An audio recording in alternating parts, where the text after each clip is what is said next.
Okay, so remember at the start of the show I mentioned something about protecting your money? Yes, and we care a lot about that on MoneyTrack. So every week we share with you a story of how real people are being suckered into investing schemes that are not only way too risky, but in many cases outright frauds. And today we're taking you to Arizona, where one con artist played Catch Me If You Can for more than a decade. He had taught seminary in the Mormon Church, and usually these seminary teachers are very well screened for their goodness, for their ability to influence the young people. Well, they got that part right. He certainly knew how to influence. Dennis Cope represented to these investors that their money would be placed in various high-yield bank trading programs, and represented that they would be making returns of up to 120% a year. My husband wanted to do it, and being newly married, and if you want to do it, we'll do it. It was his idea and my money. He represented that these investments would be a no-risk, high-return, that their money would be placed in financial institutions. It would not leave the bank, but would be used as collateral to be traded. And we thought, well, we may not make all this interest, but at least our money's safe, which, in fact, it was leaving the bank immediately. He was operating a classic Ponzi scheme where money was coming in, being diverted for personal use, and then making Ponzi payments back to those investors. Well, he'd had secret meetings with different people making you feel like you were really special, and you couldn't tell anybody else about it, and you had to sign disclosures. He'd give you maybe 24 hours notice or something. I mean, if it was going to be in Las Vegas, then man, you'd get on a plane, even if you had to get a last-minute ticket.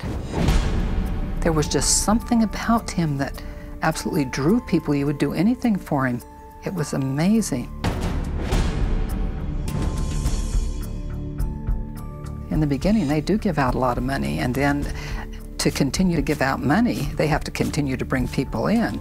But as things got more and more suspicious and no money was coming in, then he couldn't bring more people in, and that's when it started to collapse on itself.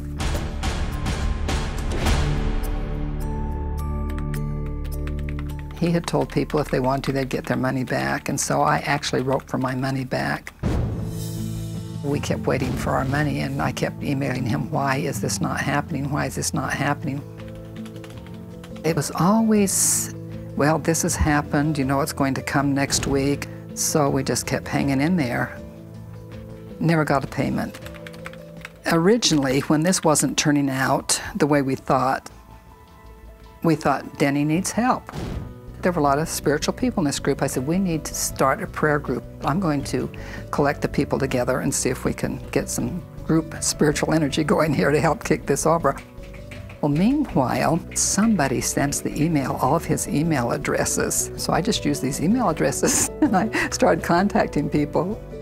When the investors in the Cope case started talking amongst themselves, they began to put the pieces together and realize that there was something seriously wrong here, and that initiated the complaints being filed.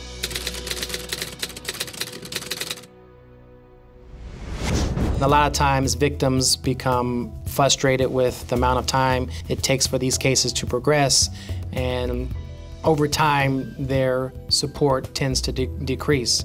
However, that was not the case with Claudia Nelson. From the beginning through sentencing, she stayed active in this case. At the beginning, the pieces were small and I didn't really have a case, but I actually worked on it for several years until I had a case that really looked like something. I knew that the people would never get their money back. I knew that there were hundreds out there that if we didn't put them away, they would be the next victims.